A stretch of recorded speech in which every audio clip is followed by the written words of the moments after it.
오늘 복된 하나님의 말씀은 로마서 4장 1절부터 25절까지 말씀입니다. 모든 성경은요, 문맥을 따라 읽어야지 잘못된 해석을 피할 수 있어요. 지금 4장에서는 아브라함 이야기를 집중적으로 하고 있어요. 그럼 왜 아브라함 이야기를 하고 있느냐? 바울이 1장 16절 17절에서 복음은 구원을 주시는 하나님의 능력이다, 그렇게 이야기를 했었어요.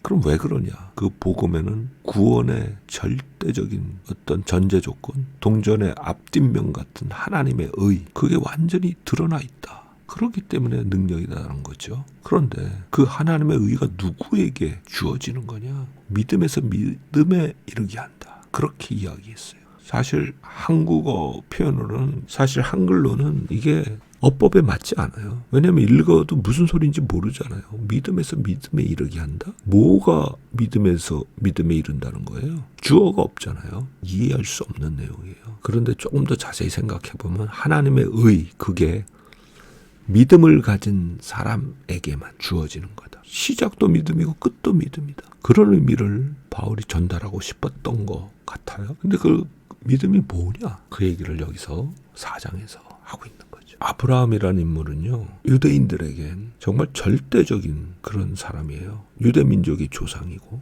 하나님과의 언약의 주체이고, 그래서 유대인들은요, 기본적으로 구원받기 위해서는 아브라함의 자손이어야 한다, 그런 아주 단단한 생각을 가지고 있었어요. 요한복음에 보면 예수님과 유대인들이 대화할 때 이런 대화를 하신 내용이 나오죠. 요한복음 8장 33절인데요. 저희가 대답하되 우리가 아브라함의 자손이라, 남의 종이 된 적이 없다. 이 사람들은요, 아브라함의 자손이라는 것이 너무나 중요했었어요.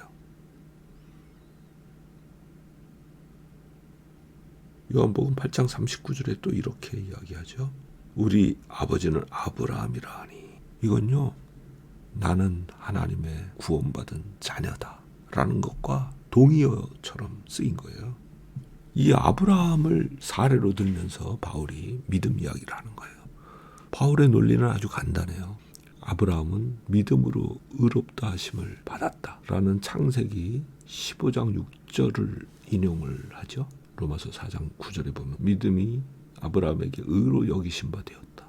이거는요, 아브라함이 할례 받기 이전에 기록된 하나님의 말씀이에요. 그리고 한참 후에 아브라함이 할례를 받았어요. 99세 되었을 때. 그러니까 아브라함은 할례 받기 전에 그가 하나님을 믿었으므로 그의 믿음을 하나님께서 의로 여기신 것 아니냐. 그러니까 마찬가지로 1장 17절에서 이야기했던 하나님의 의, 그것은 아브라함처럼 하나님께 대한 절대적인 신앙, 믿음, 그것을 통해서 주어지는 것이다. 그걸 지금 길게 설명한 거예요.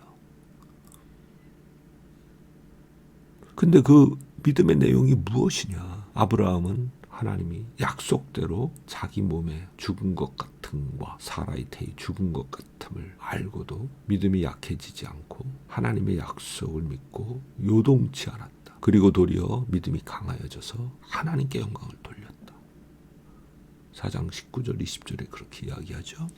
아브라함의 믿음의 내용은요, 우리가 십자가에 죽으신 예수, 그가 부활하신 것, 그것을 믿는 믿음하고 되게 흡사해요. 그렇죠? 잘 생각해 보세요. 자신의 몸 사라의 태가 죽은 것 같은 걸 알고도 믿음이 약해지지 않고 하나님의 약속대로 이루실 것을 믿었잖아요. 우리도 완전히 죽어서 무덤에 장사된 예수 그리스도, 그가 부활하신 것을 믿잖아요. 그를 부활시키신 하나님을 우리가 믿을 때 하나님의 의가 우리에게 주어진. 자, 요약하면 아브라함은 불가능을 가능케 하신 하나님을 믿고 요동치 않았고 그 믿음으로 의롭다 하심을 받았어요. 우리도 예수 그리스도의 죽으심, 그의 부활을 통해서 우리를 의롭다 하신 하나님을 믿는 믿음, 그것으로 하나님의 의를 얻고 그런 우리에게 구원의 놀라운 능력이 임하게 된다.